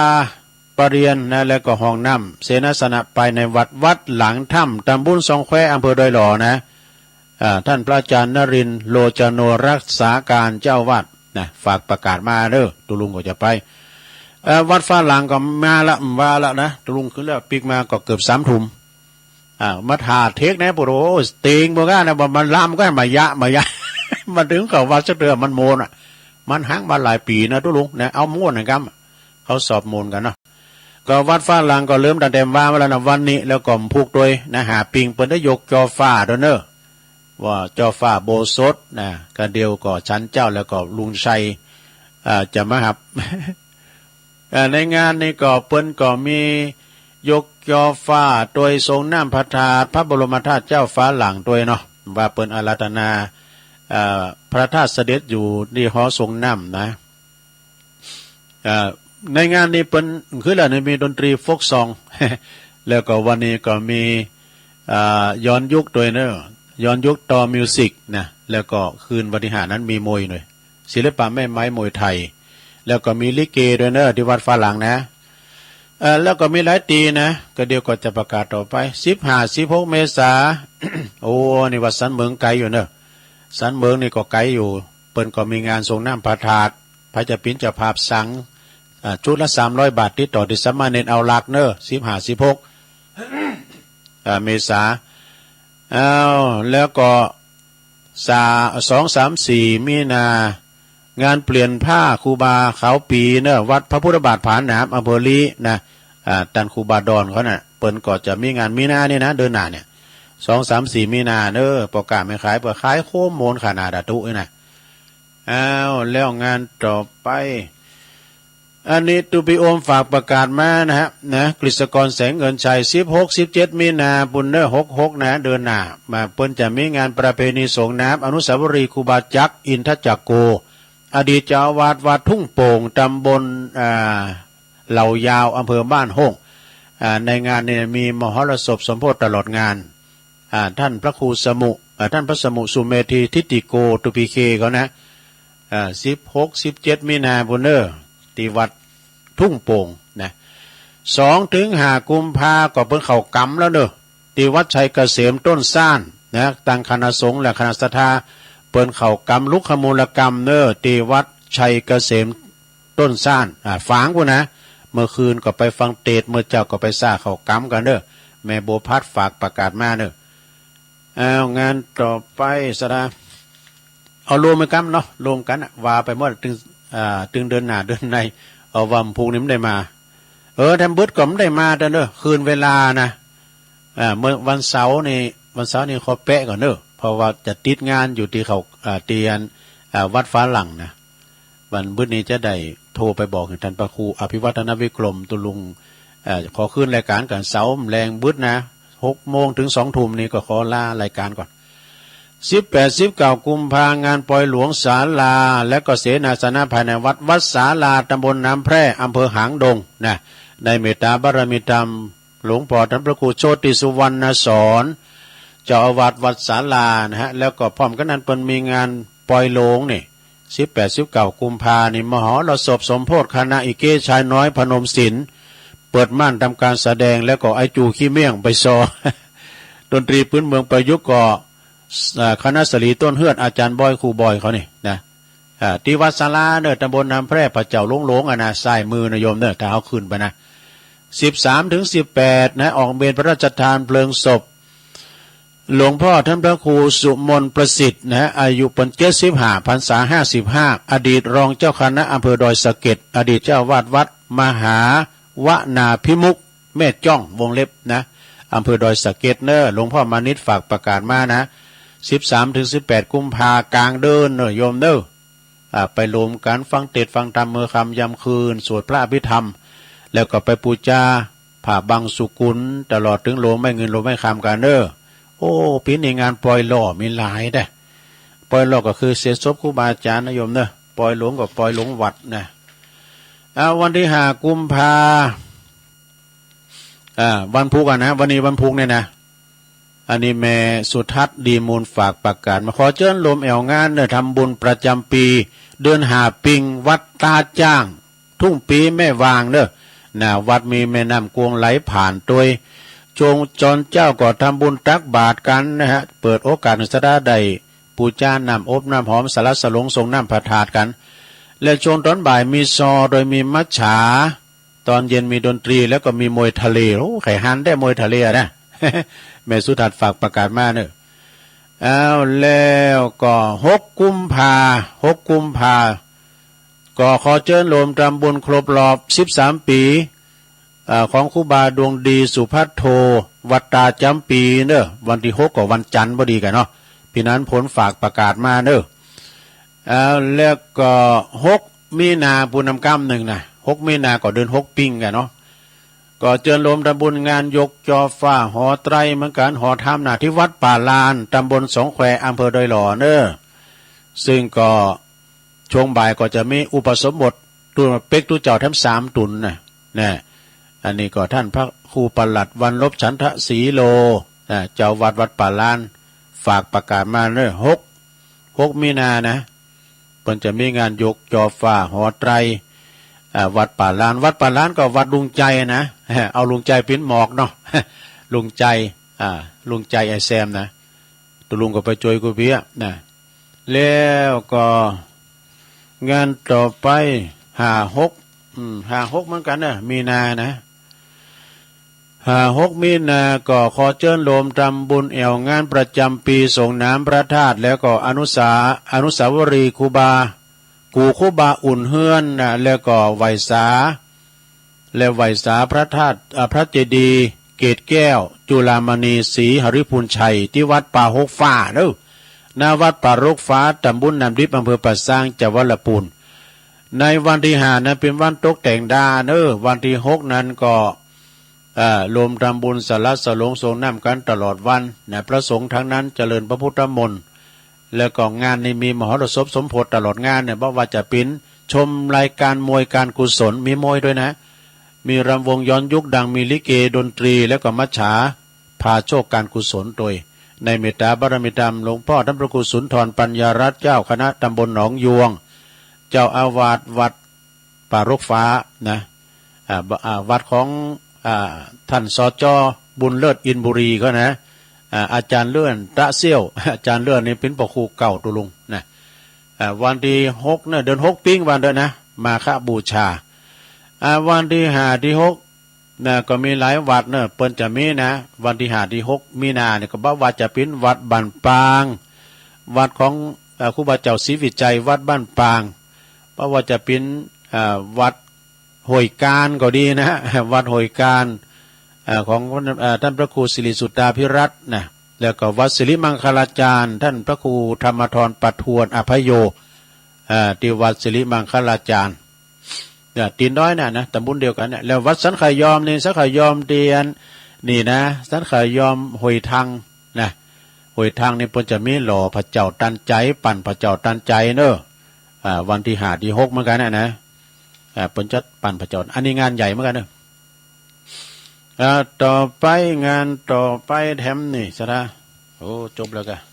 โอ้มีอยู่นะสระญาติโยมนะวัดเราดูด้วยเนอะวัดเราดูก็เริ่มวันที่11 12 13นะเปิ้นจะปล่อยหลวงอุโบสถแล้วก็เสนาสนะภายในวัดเราดูตำบลหนองยวงอำเภอเวียงหนองล่องตุลุงเสริมเจ้าอาวาสแล้วก็ท่านอาจารย์กำธรขันติทโรตุปิเกมเขาท่านพระครูปลัดศิวนัทเมธีปัจโชโตโดยนะเจ้าวัดหนองเจดี เปิ้นจะมีตัดไว้ลูกนิมิตในวันที่13นะ11นี่ก็จัดการ12นี่ก็พุทธาภิเษกแล้วก็13เป็นวันตัดไว้ลูกนิมิตผูกพัทธสีมาที่วัดเราดูเนอะตัดไว้ลูกนิมิตก็มีหลายนะวัดหลายวัดเนอะวัด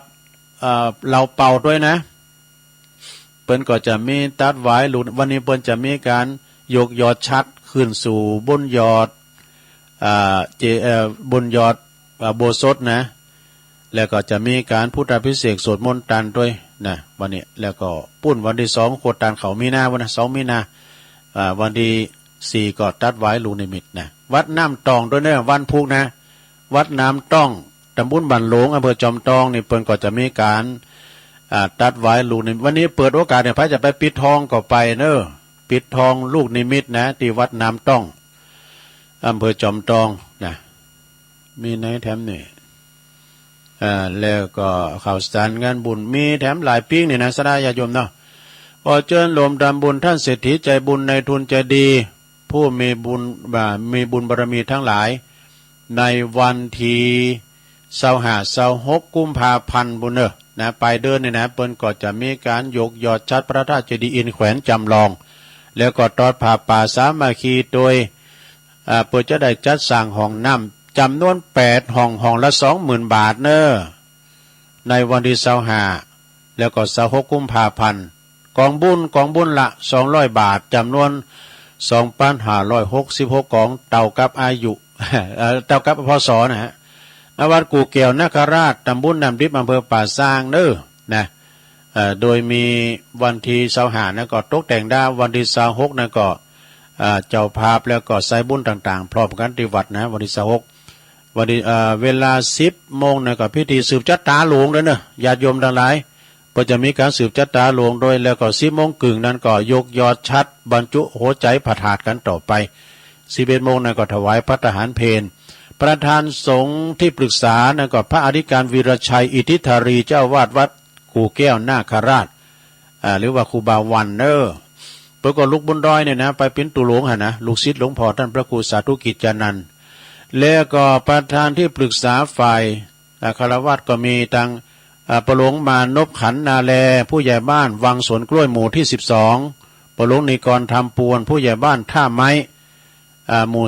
13ประครูคำมูลธรรมขันธ์ประครูจำนงปันวารีสอบตวันลบณอุโมงค์สอบตสมพรเมฆโพธินี่ก็ที่วัดกู่แก้วนาคราชแหมงานหนึ่งสนะญาโยมวัดสันเจดีย์หิมปิงบุญหนองปลาสวายเจิญรวมทำบุญประเพณีทรงน้ำพระพุทธรูปแล้วก็พระบรมธาตุอนุสาวรีย์กู่ของท่านครูบาอุ่นเฮือนนะครูบาเฮือนพระครูเฮือนสิริวิชัยโยแล้วก็ท่านพระครูพิพัฒน์จันทวงศ์นั่นอดีตเจ้าอาวาสวัดสันเจดีย์ริมปิงนะวัดสันเจดีย์ริมปิงเด้อตำบลหนองปลาสวายนะอำเภอบ้านโฮง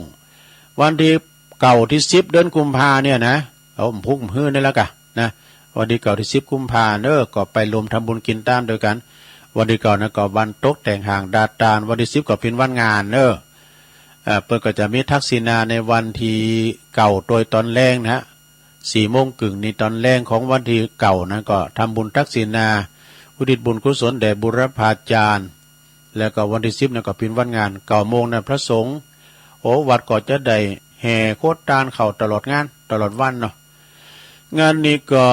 ท่านในเมตตาบารมีธรรมหลวงพ่อท่านพระครูอินทยานพิธากรนะเจ้าคณะตำบลหนองปลาสวายโปรแกรมนั้นบันเทิงไม่ยองเขาเนอะนะอันนี้ก็เป็นข่าวสารงานบุญกับพี่น้องศรัทธาญาติโยมทั้งหลายนะที่ได้ฝากตัวลุงประกาศกันเข้ามาเนาะก็ประกาศลดไปเลยนะเพราะว่ามันได้อยู่หลายวันนะเนาะแฮมก้ามก็พัดหนาพวกกันดังงานบางงานก็จะเลี้ยวไปแล้วนี่เนาะก็เลยประกาศยาวไปหน่อยต่อไปก็จะได้ตักตังลายกันเนอะสดาเนอะวันนี้ก็มีงานบุญหลายตีแต่ว่ามันขาดตกไปทางใดผมก็สุมาเนอะนะการประกาศข่าวสารงานบุญนี่ก็เป็นการกระตุ้นเนอะเป็นการกระตุ้นประกาศทำการในเมกาทันได้เสียผ้าปกลืมผ้า ผ่าปกที่เปิ้นขายโคขายผ่านะเอาละว่าที่น่ะล้านปียุพินเปิ้นขายก๋วยทอดแม่สีอินเพลาแม่จิตราอินเพลาเก็บไว้ในหน้าวัดดงป่าหวายนะวัดอรัญญาวาสดงป่าหวายในวันนี้ตอนแรงในตุลุงแปะกันเนอะตอนแรงบึดนะ6 โมงถึง2 ทุ่มเพราะว่าจะติดงานตีวัดฟ้าหลังแล้วก็วันพุกด้วยเนอะเปิ้นจะเคินศพปอพิรุณธรรมวังจากแม่กุ่งบกไปสู่สุสานปัจจ้านี่ก็คืนของเฮาจะไปกันหลายเนี่ยมาแรงบึดด้วยวันนี้วันที่4ศรัทธาก็จะไปเมื่อคืนเมื่อใดก็ไปมันแรงเนอะ3 โมง 4 โมงก็ปากันไปแล้วก็พระนักจัดรายการคืนสีขาวตุเจ้าเขาได้เปิ้นจ่าครูบาอาจารย์เปิ้นจะไปตอนเมื่อคืนบึดนะเมื่อคืนบึดก็เจิญเนอร์เขานิมนต์ครูบาอาจารย์นะครับปอพิรุณธรรมวังนี่เปิ้นเป็นจิตอาสาเนาะตุเจ้าในหูจักเปิ้นโมดเพราะว่าเปิ้นโดดเด่นเวลาเปิ้นมีการไม่งานเปิ้นจะต้องเป็นกรรมการแผนกศาสนพิธีนะจิตถูกจิตเตีนกาเนี่ยจิตเตีนจำนวนไว้กาตั้งมั่นไว้กานะพอพิรุณนี่จะโดดเด่นตุเจ้าเขานำพุทธหูจักกันโมดนะเม็ดต่อมเนอะเม็ดต่อมอันนี้เปิ้นอยู่ปุ้นป่าสร้างงามป่าสร้างหน่อยกันเนาะหลายท่าบุญนะตักเข้ามาตั้งลายแล้วก็มีกลุ่มขึ้นสีขาวมีชมรมสกายไม่อุ้ยน้องโดยในไหวสาบารมีฟังอยู่เจ้านะแล้วก็โดยน้อยพัฒนาเราโยมเกษณีไม่หลวงสายฝนจากกุณาจากหนองผาขาวเจรพีพันธ์นะฮะอันนี้ก็ฟังอยู่เจ้าเจรพีพันธ์วิจิตรไพศาลนะแม่นก็ได้เจรพีพันธ์ฝังเหมือนกันเนาะสุมาเด้อแม่หลวงสุมาลังกาพินจากป่าห้าตำบลเมืองจีก็ฟังอยู่เจ้าแม่ยายจันนะฮะเรือนสายเวงท่าการฟังอยู่เน้อเจ้าเนี่ยโยมจากโบกก้างโดยนะฮับสินแล้วไก่แจงแม่น้องก็ตักมาตังลายแม่สุทัศน์ดีมูลจากน้องหานน้ำบ่อหลงทุ่งปีนะโอ้ลื่อหลงตังไอสุทันนะฮะลื่อหลงฟังอยู่นะครับตุปีเนี่ยตุปีลื่อหลงเด้อโทรมาพ้องกาเขียนกะลายนี่นะแม่แดงอัมพรนะไวสาเจ้าแม่แดงอัมพรอยู่เต็นดอกไม้จอมตองโยมจุพินหอมมาลาอันนี้พี่น้อยจากแม่โยกเนอะอยู่หน้าศาลากลางแม่ครูทองคำที่วงคำจากปุ้นเสาหินสีโบบานอันนี้ก็จิตอาสานะเป็นอสมด้วยแม่ครูยาจากกศนเจียงใหม่บนเนอร์นี่นะแม่จันสมตัวลงเจ้านี้ตื่นตั้งแต่ตี 2โตตื่นเจ้าเนี่ยฟังเพลงมนต์ดีนี่ยายปันเนอะตัวลงฟังอยู่เนอะเจ้า ชัดเจนดียายปัน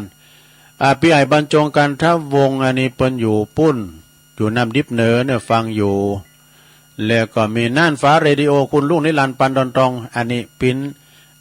เจ้าของสถานีนะน่านฟ้าเรดิโอที่ปุ้นป่าแดดปุ้นนะเชียงใหม่อาจารย์นิพนธ์นะฮะคนโคราชแต่ว่าจำภาษาอยู่ที่วัดพระดอยสะเก็ดไหวสานะครับเนอะอาจารย์นิพนธ์เจ้าที่การวิชาสุจินโนนะวัดป่าตานบันแซมนี่นะเจ้าคณะตำบลม่วงน้อยขอบคุณนะครับเนอะเอื่นบัดดังอาจารย์สุทัศน์กันทวังปอจานเขาด้วยยุวาไลกราบไหวสาโบกก้างเนอะเนี่ยโอ้นี่เพิ่นฟังอยู่โบกก้างยุวาไลเนี่ยยุไลวันโอ้ตัวลุงก็ปากเว้ยเหลือตาได้ยุไลวันบกก้างสันกำแพงร้านพัฒนันชัดเจนดีเนี่ยพัฒนันนี่แน่นอนวิจิตรไพศาลหรือว่าแท้ตั้งอันนี้ก็ตักมาตั้งหลายปิ้นตีเรียบร้อยเอาแล้วศรัทธาญาติโยมทั้งหลายตอนนี้ไปตุลุงจะเปลี่ยนบรรยากาศเปลี่ยนกันอู่กรรมเนี่ยโทรเข้ามาจะวางสายแล้วโทรมาที่เบอร์089 955 6506วันนี้วันเสาร์ก็กันเดียวฟังท่านพระอาจารย์นิคมแต่อาจารย์พระครูเปิดจะขอเวลานะเปิดจะเข้ารายการต่อจากตุลุงนี่นะพระครูอภิวัฒนวิกรมเมื่อคืนก็ฟังอาจารย์มหาเสาแก้ว2 ทุ่มถึง4 ทุ่มเจริญปอนเจ้าไหวซาเจ้า ต่อตุ้งนะเจ้าตานตุ้งนะเจ้าวันนั้นก็ว่าเหมือนตุ้งจอน้อยย่อนหอยงามตานำเอาวิญญามาตาขึ้นใดจากเอาเวจีนรกกรุงไตเหาะจอตุ้งใจอยู่นึกอยู่ยุดเป็นหมักเป็นคนหือคนพระหืดยึดตามหิดตนโบราณสืบมาเดี๋ยวนี้จี้นำเหตุการณ์ทำบุญกินทานหือคนตายหันว่าใจตันไปหน้าเม่นมันการหือคงพันเขาเชื่อลูกหลานตั้งหลังหวังใดฟักเพื่อหยาดน้ำก่อเกลือทำบุญ6 คันลันนะพาหูนำนุนตกปางไปลุนองค์พุทธเจ้าเอาเปลวไฟไปคืนตรงเต่านรกนันเนาก่อนนั่นเป็นข่าวนิยายจำหมายข้างคืนยายหน่อยบอกอื่นตามธรรมถ้าพิษแบบเบาอโหสิกรรมวินก้อนระวังเขาทำในเจ้าอันนี้ก็วินประวัติตุ้งนะเจ้าเนาะคำย่องวรรณกรรมนะเจ้าคำว่าใจหินใจปักนะเจ้าภาษาไทยแปลว่าใจสั้นนะเจ้าทำคำหนึ่งคำว่าสมัครนะเจ้าภาษาไทยแปลว่าสำลักนะเจ้าไหวสาเจ้าเจริญปอนสำลักสมัครแล้วเนาะเจริญปอนสาเจ้าโทรฟังอยู่เนอะแกโทรประทัดเปิ้นอันนี้แม่หยังก่อมานิ้วแม่แหลงแม่นิ่วแม่แรงเนาะฟังถึงว่าน่ะฟังผู้สุขพัดตั้งแต่วันพัดมาตื่นมาตี3โอ้ตื่นเจ้าเฮ็ดได้เนาะประทัดเปิ้นแม่นิ่วแม่แรงโคนโค้งอ่ะเจ้าแม่อายเนาะฟังเจ้าแล้วเนาะยินดีนะแม่น่ะแม่นิ่วเนอะ3แล้วโอ้ตื่นเจ้าวันนี้กดก่อนนะเป็นยังจับละแต่มาเบอร์2เนาะก็พระจะแสดงความเสียใจกับครอบครัวของปบุญมีก็ได้เนอะเจริญปอนปบุญมีเมืองกลางวันนี้ไม่ตื่นมาตี 2กันเลยคุณเฒ่าบกก้างเนาะเจ้าคุณเฒ่าบกก้างสันกำแพงอยู่ที่มีชื่อตัวลูกเนอะเจริญปอนอยู่ที่มีสุขเหมือนกันเนอะแม่เนอะสาธุบกก้างศีลนี่เครื่องเสียงเปิ้นดังนะบ่โตเปิ้นเปิดเพลงมนต์เจริญปอนแกได้สาเจ้าลุงแม่สีทอนกันเนี่ยเนาะแม่สีทอนน้องบัววันนี้ฟังตัวรับตัวนี่สิไปปิ้นหยังก็มันเพลงทำกล่อมรับทำกล่อมรับแล้วฟังไปขนาดตุ้ลุงตีนนี่ฮิจะรับแน่ชัดเจนดีนะเจ้านี่นะยินดีแม่แม่สีทอนเนาะยินดีเนอะอนุโมทนา0899556506เจริญปอนภาษาครับลุงปนันป้านะปคอนโอ้เสียงเหมือนกันปคอนก็หายไปหมื่นลุงวันเกิดผมแม่เนี่ยแฮปปี้เบิร์ธเดย์ได้ก็ขอปคอนขอพี่นันเนี่ยมีสุขภาพพลานามัยสมบูรณ์แข็งแรงเนอะอยู่ดีมีสุขตลอดปีและตลอดไปเนอะสาธุเป็นวันเกิดเปิ้นดูชื่อแท้ลุงชื่อแท้หยังเหรอทวีแต่ทวีจะนักมวยเก่าด้วยน่ะทวีคำนะยะคำกุนะคำกุนะเนาะก็ผมจำไว้เนอะคำกุนะคำก็คอควายเนาะคอควายสระอำอ่ะคำกุนะนามสกุลจัดงามเหรอแฮปปี้เบิร์ธเดย์เนอะเบิร์ดก็หาเลยกินได้หน่อยมั้ยสัตว์เลินพอมันหลอกมาเจอหาน่ะโชคดีนะโชคดีเหมือนกันเนอะโชคดีเหมือนกันเนอะทวีคำกุนะจากปคนเนอะอันนี้เปิ้นปิ้นอายุเท่าเดียวกับหลวงพ่อสุจิตานุรักษ์น่ะเนี่ยนะพอครูโอนนำกันว่าเนาะพอครูโอนเนาะจะลืมถามตะเหือน่ะ40 ปลายได้มันลืมไปแล้วเจริญปอนอาจารย์เจ้าลุงแม่ทีมาเจ้าแม่ทีมาใจอาจารย์ประเดชดอนใจแม่น้อยก็ฟังเนอะแม่น้อยก็ฟังนะแม่น้อยฟังไปจริงๆเด้อแม่โนนเขาพ่อบอกป้าน้อยน่ากะแม่น้อยก็ฟังไปขอบคุณแม่ทีมเด้อบุญรักษาอนุโมทนา มาแถม0899556506เจริญปอนครับไปสาธุลุงโอ้ป่อบุญตันมาแล้วนี่พวกครูอ้วนป่อบุญตันป่าไร่ได้จะดีซ้ำหยอดเนาะซ้ำหยอดลุงเน้อขอบคุณหลายๆเน้อครับน้ำใจลุงเน้อ13-14ก็ไปปักกันติป่าตองเน้อท่านประครูพินหลานบ่หรอตูลุงก็อย่าไปนอนบ่นะเจริญปอนไปสาครับลุงอันนี้ปนนั้นปนนั้นประเสริฐนะครับปนนั้นประเสริฐวันใดเนี่ยแต่วันนั้นนะครับที่จำเราฟังกันแต่อันประสวดกันดีกันนี่บุญละครับหน้าหน่อยหน้าแดงเนาะครับฟังกับมันดีเนาะมันเห็นหน้าอยู่ตลอดครับแล้วคิดฮอดอยู่ตลอด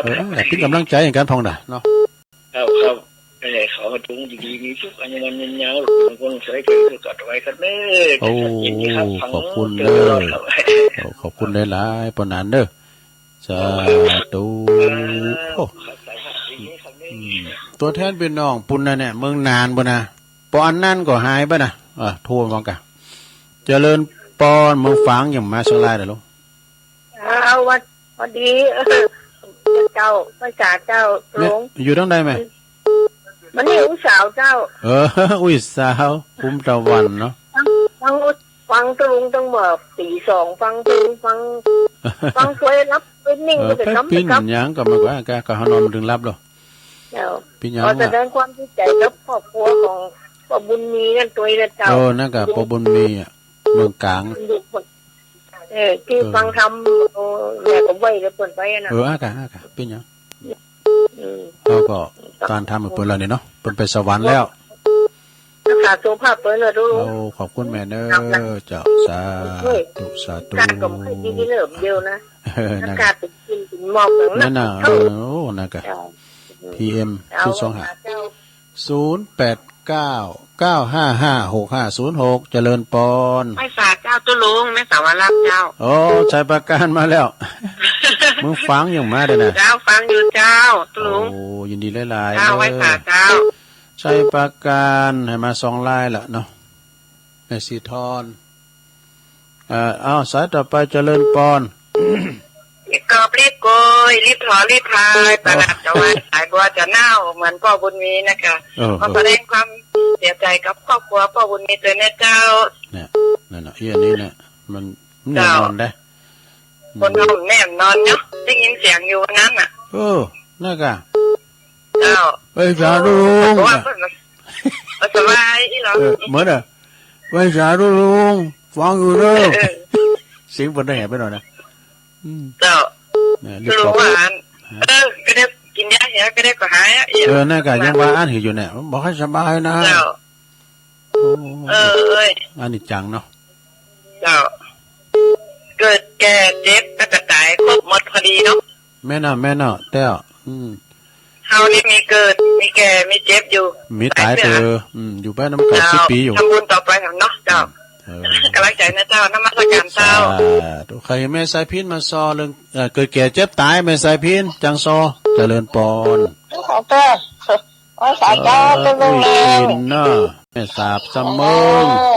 ทำไมหนาวอยู่เนี่ยมาเจ้านะตัวลุงตำปูนมันไก่ดอยดูทำได้เนาะมันเป็นลุงเนอะเจ้ายินดีไม่ผู้ยินตัวแทนพี่น้องแม่สาบสมเมงเจริญปอนได้สาธุ0899555650อ้ำซ้ายเจริญปอนกับอาสาเจ้าตุลุงวันนี้ก็มีบุญแห่งวันนั่นเด้อเหมือนยกวัดมาที่บ้านนะเจ้าได้ทำบุญจากแบบไหว้พระตุลุงแต่เจ้าเลยเด้อเจ้าวันนี้กับบุญยังมีอยู่นอนมีลมหายใจได้ฟังตุลุงแม่สุเกี้ยวศิลาพรชิเตี้ยพระน้องบุญเด้อแม่เด้อแม่สุเกี้ยวก็ขอแสดงความเสียใจกับครอบครัวของพ่อบุญมีโดยเด้อคนเราทุกคนเนาะมันเป็นธรรมดาตายวันแบบเว้นแบบไว้แบบสะโคนได้เจ้าจบเวลาพอดีขอโทรไปเนอร์สายที่เป็นโทรของนะเวลาตุลุงจบพอดี ยายน้อยกาดนัดแม่นิ้วแม่แหลงแม่อายบกก้างสันกำแพงแม่สีทอนหนองบัวชัยประการปคนแฮปปี้เบิร์ธเดย์วันเกิดทวีศักดิ์คุ้นเข่าไหลน้ำใจ วันนี้วันเกิดเปิ้นทวีศักดิ์คำกุณะเนอะอันนี้นะเปิ้นวันเกิดเปิ้นวันนี้นะแม่ทิมป่าแดดพ่อบุญตันป่าไล่จากเจดีย์ซ้ำยอดปนั้นประเสริฐเนอะจากนาน้อยนาแดงจากจังหวัดน่านอุ้ยสาวคุ้มตะวันแม่สวรักษ์ชัยประการเนอะแล้วก็แม่จันสมณีจักรแล้วก็แม่อุ้ยอินแม่สาบเสมิงและแม่สุกแก้วศรีลาภรณ์ได้13สายกับบอเดียเนาะสดาญาโยมพัดหนามาปะกันใหม่เนอะวันนี้ตุลุงก็นำรายการจากลาสดาไปก่อนเนาะเดี๋ยวก็จะได้ไปช่วยงานที่วัดฟ้าหลังแถมนะวันนี้ขอบคุณตังคืนบุญต่างๆโดยนะลำบึดนี่ก็ขอลารายการก่อนอันจะติดการติดงานนะมันเป็นกังวลได้ไปมาก็อันเกรงใจเปิ่นเพราะว่ามันจับงานเปิ่นเนาะขอบคุณกูเสียงกูสายที่เปิ่นโทรมาเนอขอบคุณกูเสียงกูสายด้วยอยู่ดีมีสุขอายุมันความยืนมีโจมีใจเจริญปอนจัตตารโอธรรมาวัฏันติอายุวันโนสุขังปาลัง